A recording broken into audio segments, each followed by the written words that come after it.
Hello বন্ধুরা, আজকে আমি বিরিয়ানি বানাবো। এই দেখো চিকেনটা আমি ধুয়ে রেখেছি কি সুন্দর করে। এই দেখো বড় বড় লেগ পিস, বিরিয়ানিতে একটু বড় বড় পিস করতে হয়। এখানে আলুটা সেদ্ধ করে রেখেছি, আলু বড় বড় পিস করে। এখানে পেঁয়াজটা সুন্দর করে ঝুড়ি করে কেটে নিয়েছি। ডিমগুলো সুন্দর করে ছুলে নিচ্ছি আমি। ডিমগুলো ছোলা হয়ে গেছে আমার। এই দেখো ডিমগুলো ছুলে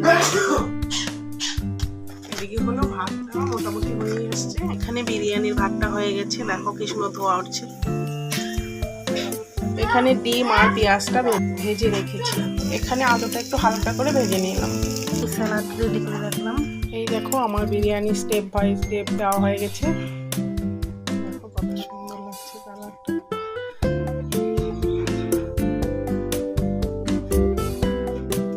এইগুলো বিরিয়ানি মশলাটা দিয়ে দিচ্ছি।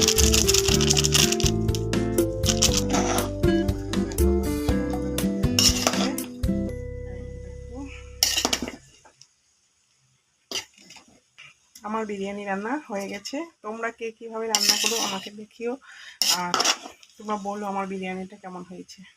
এই দেখো বন্ধুরা, আমার বিরিয়ানি রান্না কি সুন্দর হয়েছে দেখো। এখানে হলো স্যালাডটা কেটে রেখেছি। দেখো চিকেন কষা, এটা হলো এক্সট্রা চিকেন কষা। টাটা বন্ধুরা, এবার খেতে বসবো। টাটা।